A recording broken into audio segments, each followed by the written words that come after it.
Hello दोस्तों, welcome back to the new video. आज हो रही है 11th ऑफ अगस्त। कल हो रहा है 12th ऑफ अगस्त, यानी कि कल से आपका मॉक राउंड है वो 100% स्टार्ट हो रहा है। अब यहाँ पे मैं आपको एक बात बता दूं कि अब टाइम टेबल चेंज होने की बिल्कुल भी संभावना नहीं है। अब आपका टाइम टेबल चेंज नहीं होगा, क्योंकि मॉक राउंड है और वो सब कुछ एसीपीसी प्रोसेस करता है। यहाँ पे किसी की भी इंतजार करने की जरूरत नहीं है। इन द सेंस कि सीबीएसई आईसीएसई बोर्ड किसी का भी अब कोई भी डेटा बाकी नहीं रहा है। तो अब कल से आपका मॉक राउंड स्टार्ट होगा। तो ये वीडियो में मैंने अब तक जितना भी एफर्ट डाला है मॉक राउंड के लिए वो सारा एफर्ट मैं समराइज करना चाहता हूँ। यानी कि एक ही वीडियो में आपको सारा का सारा मॉक राउंड का नॉलेज है वो मैं आपको देने वाला हूँ। So without wasting any time, let's begin. अब देखिए, सबसे पहली बात मैं यहाँ पे सबसे पहला यहाँ पे क्या इंपॉर्टेंट पॉइंट आपको देने वाला हूँ। कॉलेज सीक्वेंस आपको इस तरह से डालना है कि जीरो से लेके अप, यानी कि नीचे की कॉलेज का कट ऑफ है वो छोटा होना चाहिए, उसके बाद उसमें उससे बड़ा, उससे बड़ा और उससे बड़ा, इस तरह से कॉलेज की सीक्वेंस डालनी चाहिए। ये मैं हर बार वीडियो में बोल रहा हूँ। मैं दो पिछले साल भी ऐसा ही बोल रहा था, बट काफी सारे स्टूडेंट्स मॉक राउंड की चॉइस फिलिंग में यहाँ पे गलती करके आ जा रहा है। तो इसीलिए मैं यहाँ पे आपको 100% कंफर्म करवाना चाहता हूँ कि आई होप कि आप सब समझ रहे होंगे। तो इसीलिए मैं यहाँ पे आपको ये फर्स्ट पॉइंट में यही समझाना चाहूंगा कि जीरो से लेके अप जाना चाहिए। यानी कि ऊपर जो भी आप पहली कॉलेज में रखोगे उसका कट ऑफ यहाँ पे मान लीजिए कि 1000 होना चाहिए। दूसरी कॉलेज का कट ऑफ यहाँ पे 2000 होना चाहिए, उसके बाद 3000, उसके बाद 4000। तो इसी तरह से छोटे कट ऑफ से लेके बड़े कट ऑफ की ओर जाना है, यानी कि ऊपर से नीचे आपको इस तरह से परफॉर्म करना है। अब यहाँ पे 2000 और 4000 बीच में ऐसा नहीं करना है कि सबसे ऊपर आपने रखी 3500 रैंक वाली कॉलेज और उसके नीचे आपने रखी 3000 वाली कॉलेज।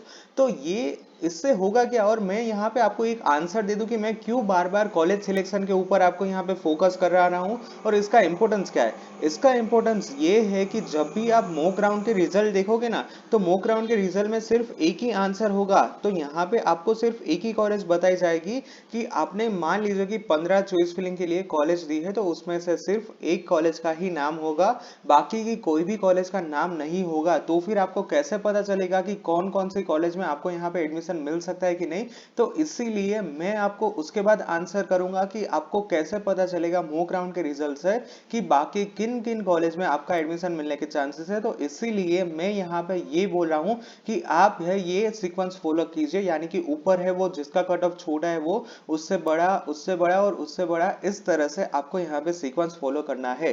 पॉइंट नंबर 2 है कॉलेज सिलेक्शन। अब देखिए दोस्तों, ये मेरी रिक्वेस्ट रहेगी कि आप 100% श्योर हो कोई भी कॉलेज के साथ, तभी उसको मॉक राउंड में ऐड करना। यहाँ पे गलती क्या होती है स्टूडेंट से, मैं ये लाइव आपको सिनेरियो बता रहा हूँ कि मान लीजिए कि मुझे 50-50% कंफ्यूजन है कि मैं यहाँ पे पीडीपीयू में एडमिशन लूँ कि नहीं लूँ।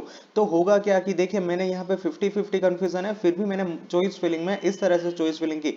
सबसे पहले नंबर पे रखा मैंने वीजीईसी, दूसरे नंबर पे रखा मैंने पीडीपीयू, और उसके बाद मैंने रखा जीईसी गांधीनगर, और उसके बाद मैंने रखा अहमदाबाद यूनिवर्सिटी।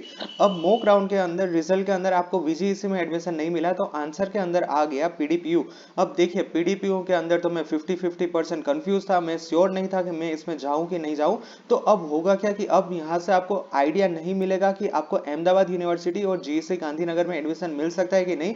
तो इसीलिए मेरी रिक्वेस्ट रहेगी कि अगर आप 100% श्योर हो कि मुझे इस कॉलेज में एडमिशन मिलेगा और मैं चला जाऊंगा, तभी आप वो कॉलेज को ऐड करना, अदरवाइज वो कॉलेज को आप ऐड मत करना। भगवान ना करे कि आपकी चॉइस फिलिंग के रिजल्ट के अंदर, मॉक राउंड के रिजल्ट के अंदर वही कॉलेज आ गई कि जिसके अंदर आपका माइंड श्योर नहीं था कि आप उस कॉलेज में एडमिशन लेने जाओगे कि नहीं जाओगे। ठीक है, तो इसीलिए आप 100% श्योर हो ऐसी कॉलेज का ही सिलेक्शन करना चॉइस फिलिंग के लिए। पॉइंट नंबर 3, यहाँ पे मॉक राउंड के लिए काफी सारे स्टूडेंट्स को गलतफहमी है, और वो गलतफहमी ऐसी है कि यहाँ पे मॉक राउंड एक वीक तक चलने वाला है। ठीक है, तो मैं क्या पहले दिन चॉइस फिलिंग कर लूंगा तो क्या मेरा रिजल्ट जल्दी आ जाएगा?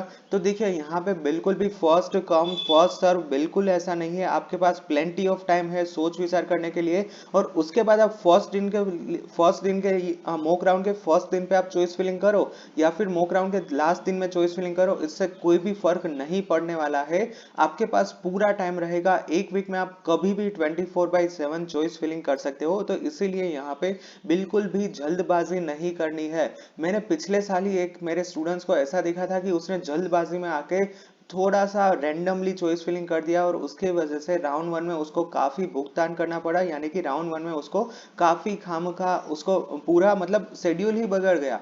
जिस तरह से उसने सीक्वेंस की थी वो पूरी चेंज करनी पड़ी, क्योंकि मॉक राउंड में उसने जल्दबाजी कर दी थी, तो इसीलिए तो यहाँ पे आप कभी भी चॉइस फिलिंग कर सकते हो। ऐसा बिल्कुल नहीं है कि जो पहले आया उसका पहला चांस लगेगा। फर्स्ट कम फर्स्ट सर्व जैसी सिस्टम बिल्कुल भी इसमें नहीं है। Point number 4, important round of admission process. हाँ, अब यहाँ पे स्टूडेंट्स को एक गलतफहमी ये होती है कि वो मॉक राउंड का मतलब कोई वैल्यू ही नहीं है, सिर्फ रैंडमली आपके लिए प्रैक्टिस के लिए राउंड है। ऐसा नहीं है, ये राउंड बहुत ही इंपॉर्टेंट है। इसकी मदद से आपको पता चल सकता है कि आपको राउंड वन में किस तरह से चॉइस फिलिंग करनी है। देखिए, अब यहाँ पे मैं एक सिंपल एग्जांपल दे दूं कि जो भी फेमस क्रिकेटर होता है ना, वो अपने प्रीवियस परफॉर्मेंस को पहले वीडियो देखता है, उसमें ऊपर जजमेंट लेता है और उसके बाद अगला मैच खेलने जाता है। तो सेम इसी तरह से आपको यहाँ पे प्रीवियस परफॉर्मेंस देखना है राउंड वन के लिए। प्रीवियस परफॉर्मेंस आपका क्या होगा, मॉक राउंड। अब मान लीजिए कि ये है राउंड नंबर 1, तो आपको राउंड नंबर 1 की चॉइस फिलिंग किस तरह से करनी है, on the basis of mock round. तो मॉक राउंड आपके लिए काफी इंपॉर्टेंट रहेगा। यहाँ पे आपको अच्छी तरह से चॉइस फिलिंग करनी है और उसके बाद ही राउंड 1 करना है। तो मेरे हिसाब से तो सिर्फ आपके लिए दो ही इंपॉर्टेंट राउंड होते हैं, एक होता है मॉक राउंड और दूसरा होता है राउंड 1। अगर आपने इन दोनों में अच्छी तरह से चॉइस फिलिंग कर लिया तो फिर यहाँ पे राउंड नंबर 2 का आपके लिए कोई इंपॉर्टेंस ही नहीं रहेगा। देखिए, मैंने जब 2018 में यानी कि 2018 में जब एडमिशन लिया था, तब मैंने इस तरह से राउंड 1 और मॉक राउंड सिलेक्शन किया था कि मैंने राउंड 2 के लिए पार्टिसिपेट ही नहीं किया था, ठीक है, क्योंकि मुझे जो कॉलेज चाहिए थी वो कॉलेज मुझे मिल गई थी। तो आपके लिए भी यहाँ पे ऐसा ही करना है कि आप इस तरह से चॉइस फिलिंग करो कि राउंड 1 और मॉक राउंड में आपको जो भी कॉलेज चाहिए, मनपसंद कॉलेज है, ड्रीम कॉलेज है, उसमें आपका एडमिशन हो जाए। इसी तरह से स्मार्टली आपको चॉइस फिलिंग करनी है, तो फिर आपको डेफिनेटली यहाँ पे आपकी जो फेवरेट कॉलेज है उसमें एडमिशन मिल जाएगा। लास्ट में फिफ्थ नंबर पॉइंट नंबर 5 है। इसमें मैं एक ही रिक्वेस्ट फिर से करना चाहूंगा कि देखिए, अभी भी आप कोई भी जल्दबाजी मत कीजिए। मैंने काफी सारे डमी वीडियोस बनाए हैं कि मान लीजिए कि मुझे एडमिशन लेना है और मैं किस तरह से चॉइस फिलिंग करूंगा। तो इसके लिए मैंने एक पेन और पेपर की मदद से एक सीट के ऊपर पूरा मेरा जो है चॉइस फिलिंग के लिए वो मैंने एक डेमो लिस्ट बनाई थी, डमी लिस्ट बनाई थी, ठीक है, जिसके अंदर मैंने mechanical, civil, EC, IC, chemical और इसके अलावा computer, computer science, IT, CSC के लिए मैंने 4 तरह की डिफरेंट सिर्फ कंप्यूटर के ऊपर वीडियो बनाई थी और इसके अलावा मैंने सारी ब्रांचेस के वीडियो बनाए हैं। तो मेरी एक रिक्वेस्ट रहेगी कि आप प्लीज वो एक बार वीडियो जरूर से देखना, तो कि आपको इजीली पता चल जाए कि मैं क्यों इतना आपको फोकस करवा रहा हूं, मैं क्यों आपको चिल्ला चिल्ला के बता रहा हूं कि आप इस तरह से कॉलेज सीक्वेंस कीजिए, इस तरह से कॉलेज में आप सिलेक्शन कीजिए। तो इससे क्या होगा कि आपको जो भी कॉलेज में एडमिशन चाहिए उस कॉलेज में डेफिनेटली एडमिशन मिलने के चांसेस है। Alright, so that's it for today's video. I hope कि आपको वीडियो पसंद आया होगा। अगर आपको कुछ भी डाउट है then do ask me know in the comment section. Thank you.